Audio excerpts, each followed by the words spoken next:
Please. The word came out barely above a whisper. Please. I have children. Please don't do this to me. The lunch hour at the Cactus Crown Diner was loud. Plates scraping, boots on tile, the hiss of the griddle from the back kitchen. And then, in the space of 3 seconds, it wasn't loud anymore. It was the kind of silence that falls over a room when something wrong is happening in public and every person present knows it, and nobody is moving to stop it. The coffee cups went still. The forks stopped. A school teacher near the window put her hand over her mouth.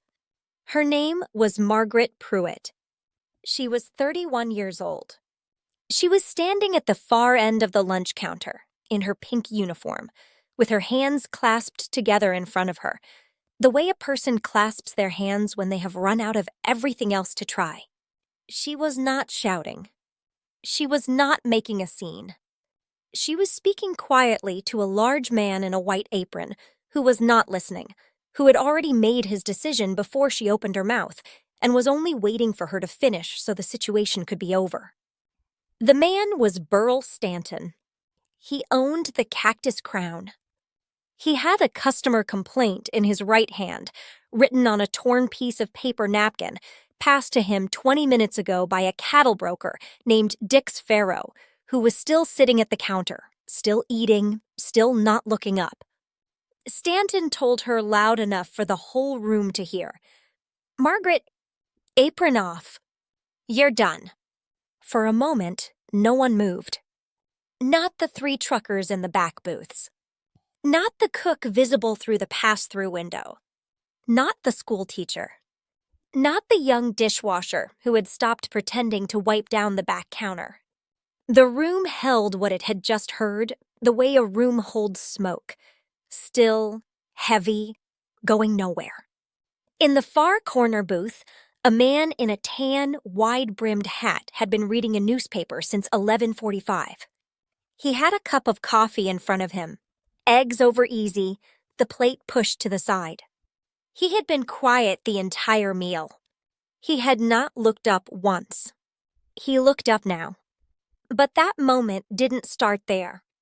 To understand what happened next, to understand why the Cactus Crown Diner went completely silent for the second time in 10 minutes, and why Dix Farrow stood up without finishing his meal and walked out that front door without looking at a single person, you have to go back. Back to who Margaret Pruitt was before she ever put on that apron. Back to what brought her to a highway diner south of Tucson with a landlord's notice in her pocket and nowhere left to fall. Stay right here. Because what happens next in this story changed 3 lives before supper, and the man in the corner booth made sure that nobody ever knew his name was on it. Margaret Pruitt did not grow up expecting much from life. And life, to its credit, never surprised her by offering more. She was born in 1926 in Bisbee, Arizona, at the bottom of a copper mining town where the dust never fully settled, and the men came home tired in a way that had nothing to do with hours worked. Her father ran a drill press 6 days a week. Her mother took in laundry from the hotel on Commerce Street and pressed other people's shirts on a board in the kitchen every evening until her hands stopped being able to hold a pen properly. Margaret was the second of 4 children. She learned early that the quietest person at the table ate last and complained never. She married Ray Pruitt in the spring of 1949. He was a mechanic from Douglas with a good laugh and a reliable set of hands. Reliable, at least in the beginning. They had 2 daughters. Clara came first in 1950. Dottie followed 18 months later.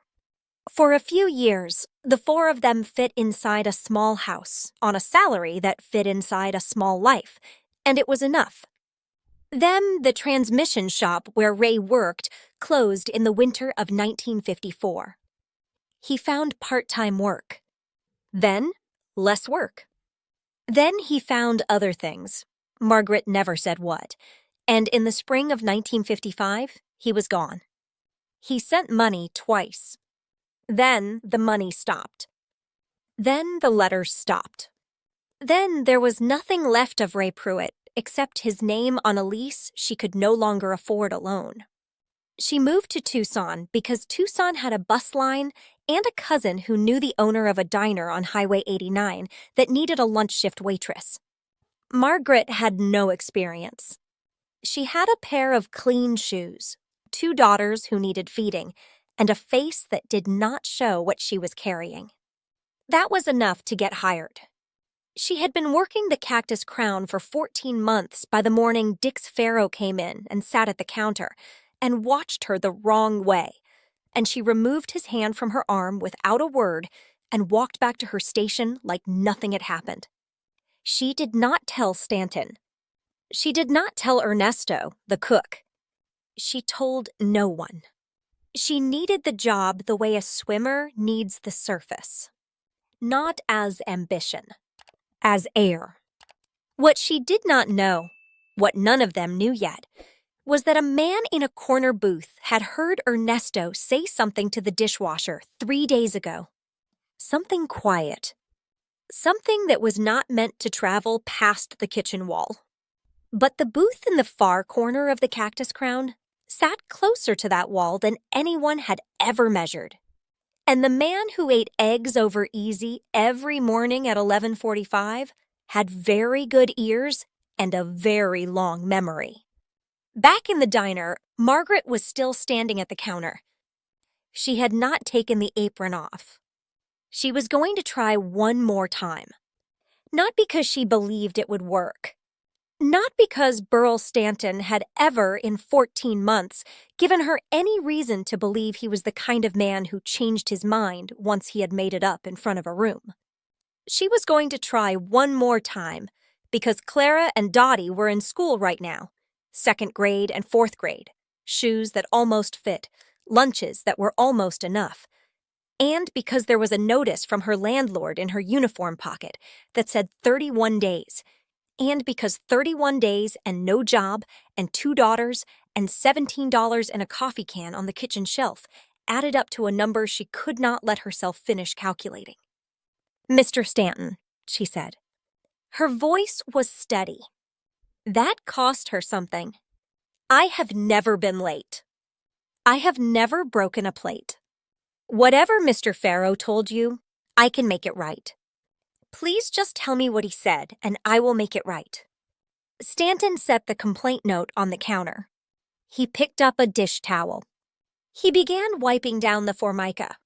He did not look at her when he spoke. "I said, you're done, Margaret." Dix Farrow cut into a piece of toast. He did not look up either. Ernesto was at the pass-through window. He had stopped cooking. His hands were flat on the metal ledge, and his face had gone completely still, in the way a face goes still when a man is watching something he has seen before and knows he cannot stop, and hates himself for knowing both of those things at the same time. He had 9 years in that kitchen. He had seen 2 other women stand in that same spot. He knew how this ended. He also had 4 children and a sick mother in Nogales, and a boss who signed his check every Friday, and knowing what was right and being able to act on it were 2 entirely different weights to carry. The school teacher near the window still had her hand over her mouth. The 3 truckers in the back had gone the particular kind of still that big men go when they feel something is wrong, but the situation has a shape they don't know how to enter. The dishwasher had disappeared entirely from the back counter. The room was waiting for someone to be the one. Nobody wanted to be the one. In the corner booth, John Wayne was no longer looking at Margaret. He was looking at Dix Farrow. He had been looking at Farrow for the last 4 minutes. Not with anger. With the flat, settled attention of a man who has already finished thinking and moved on to deciding. He knew what Ernesto had said to the dishwasher 3 days ago. He knew what Farrow had done near the back hallway.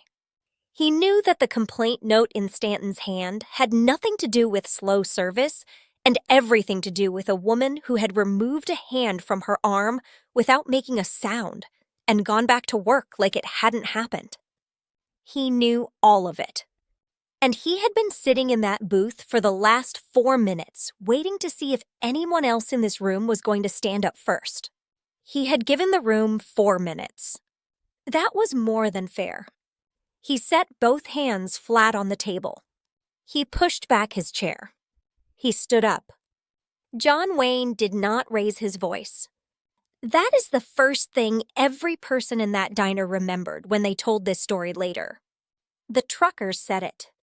The school teacher said it. Ernesto said it to a reporter in 1982 from his retirement house in Nogales, sitting on a porch with a glass of water, 23 years removed from the moment, and still precise about it. Not once, they all said. Not once did he raise his voice. He crossed the diner floor in 6 steps. He was 6 feet 4 inches and 230 pounds of him in a denim work shirt, the tan hat level on his head, and he moved the way a very large thing moves when it has made a decision, and the decision is quiet. He did not go to Stanton. He did not go to Margaret. He stopped in front of Dick's Farrow's stool, and he stood there, and he looked at him. Farrow looked up from his toast. Wayne looked at him the way you look at something you have already finished deciding about. He did not touch him. He did not lean in. He simply stood there in front of him at full height and let the silence do the first part of the work. Then he spoke. 4 words. Flat and certain as a deed of property. Put your hat on. Farrow blinked. Excuse me? You heard me. The percolator on the back counter was the only sound in the building. Farrow looked left. He looked right. He found nothing in either direction. Not Stanton, not the truckers, not a single face in that room that was going to help him. He put his hat on. Wayne nodded once. Now walk out that door. Don't come back in here while this woman is working. We clear? Farrow stood up. He was not a small man, but smallness is not always a matter of inches. He put $2 on the counter without counting them. He did not look at Margaret. He did not look at Wayne again. He walked to the front door, and the bell above it rang once, and the door closed behind him, and he was gone. The room held that for 3 full seconds. Then one of the truckers in the back, a big man from Flagstaff named Gil Tanner, who would tell this story at truck stops across the Southwest for the next 20 years, began to clap. Once. Twice. Slow and deliberate. The way you clap when the word applause doesn't feel large enough. The trucker beside him joined. Then the third. The school teacher stood up from her booth. Ernesto set his spatula down on the kitchen ledge and brought his hands together through the pass-through window. Within 10 seconds, every person in the Cactus Crown Diner was on their feet, and the room that had been silent as a held breath was now the opposite of silent, and Margaret Pruitt was standing in the middle of it, with her hands still clasped and her jaw set and her eyes wet, and she was not begging anymore. She was standing straight. Wayne turned from the door. He looked at Stanton. His voice did not change. She keeps the job. And you tear up whatever that man owes you. The price of his tab isn't worth what it cost this room today. Stanton looked at the standing room around him. He nodded once. Wayne turned to Margaret. He looked at her the way you look at someone who has already won something and simply hasn't been told yet. You're staying. He walked back to his booth. He sat down. He picked up his coffee. It had gone completely cold. He drank it anyway and picked up his newspaper, and the diner slowly, carefully, returned to the business of being a diner. The diner returned to noise the way a room returns to warmth after a door is closed against winter. Slowly, carefully, as if the air itself was testing whether it was safe to be ordinary again. The truckers paid their checks and filed out one by one. Gil Tanner folded $3 under the sugar dispenser at Margaret's station without making eye contact, which is the trucker way of saying something important without having to use words for it. The school teacher left her full tip and touched Margaret briefly on the arm as she passed. Just a hand, just a second, just enough. Ernesto went back to the griddle. The dishwasher reappeared at the back counter and said nothing and pretended he had been there the whole time. Margaret worked the rest of the shift. Her hands shook for the first 20 minutes. She did not let anyone see it directly, but Ernesto saw it through the pass-through, and without a word, he set a cup of coffee with extra sugar on the kitchen ledge and nodded at it, and she drank it in 2 sips between tables, and by 2 o'clock, she was steady. Wayne finished a second cup of coffee. He left $1 on the table. He nodded at Margaret on his way to the door and walked out into the Tucson afternoon and did not come back to the Cactus Crown that week. The Rio Bravo shoot had 4 days left. He had scenes to finish and lines to run, and a director who needed him on set by 3.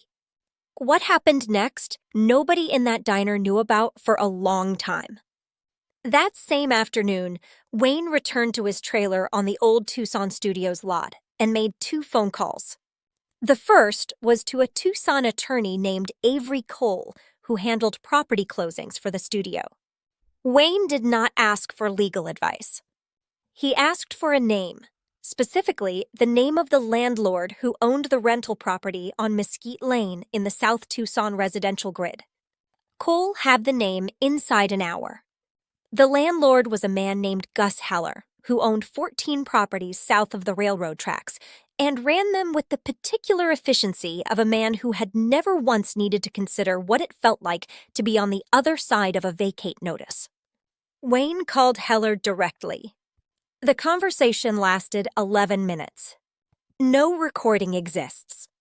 But Heller told his wife about it that same evening, sitting at their kitchen table after supper, still visibly unsettled in the way a man gets unsettled when something has rearranged his understanding of a situation he thought he controlled.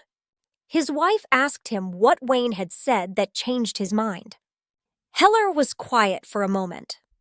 Then he said, "He didn't threaten me. He just described what was happening. Very clearly. Very calmly. And then he said, a woman with 2 daughters should not lose her house the same week she loses her job."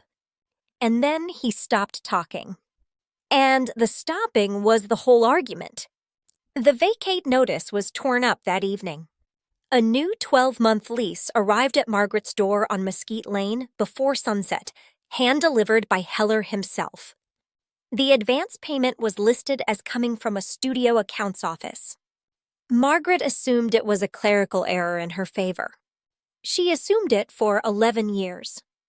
She thanked God for it every Sunday. John Wayne never told the story. Not to his director. Not to his co-stars. Not to the studio publicist, who would have turned it into a press release by Friday morning and a headline by Saturday. He finished the Rio Bravo shoot, packed his trailer, drove out of Tucson on a Thursday afternoon, and never mentioned the Cactus Crown Diner to anyone connected to the film. He told one person. His longtime stuntman and closest friend, Yakima Canute, asked him directly one evening why he had been quiet on set all week. Wayne looked at him for a moment before he answered. "I watched a room full of grown men sit still while a woman begged for her job. And I was one of them.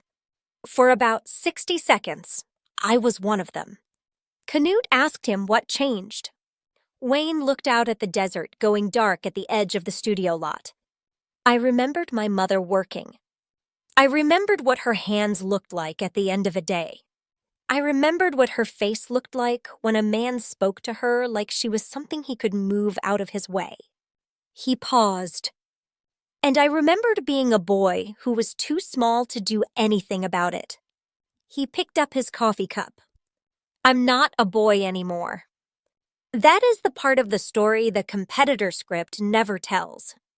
Because it is easier to write a man as a force of nature than to write him as a person carrying something specific from a long time ago that finally, on a Tuesday afternoon in a highway diner south of Tucson, found somewhere to be set down.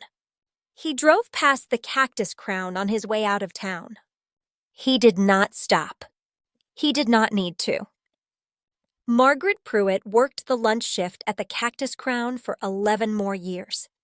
She never missed a day for weather. She never arrived late.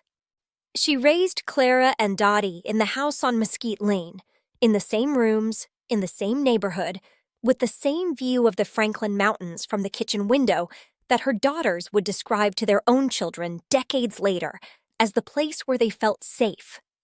Clara became a registered nurse at Tucson Medical Center. Dottie married a school teacher from Oro Valley and had 3 children of her own. Both of them grew up knowing their mother had survived something. They just did not know the full shape of it until much later. Margaret retired in 1968. At her last shift, Ernesto made her a chocolate cake in the back kitchen, from scratch. Every waitress on the floor signed the inside of her order book. She framed it and hung it in the hallway of the house on Mesquite Lane, where it stayed on the wall for the rest of her life. She found out the truth in 1979, a misdirected letter from Avery Cole's estate after the attorney died. It landed on her kitchen table on a Tuesday morning. She read it twice. She sat there for a long time. Her daughter Clara found her still at the table an hour later, the letter in her hand, not crying, just very still. Clara asked her what was wrong. Margaret said, "Nothing is wrong. I just found out the answer to something I prayed about for 20 years. She folded the letter. She placed it in her Bible, behind the 23rd Psalm. She never spoke of it publicly. She said once to Clara, "Some gifts are meant to be kept quiet." The man kept it quiet. I'll do the same. She died in 2019. She was 93 years old. The letter was still in the Bible. If this story reached you today, share it with someone who needs it. There are more stories about the men and women who did the right thing when no one was watching. Subscribe so you don't miss a single one. Because, unfortunately, they don't make them like John Wayne anymore.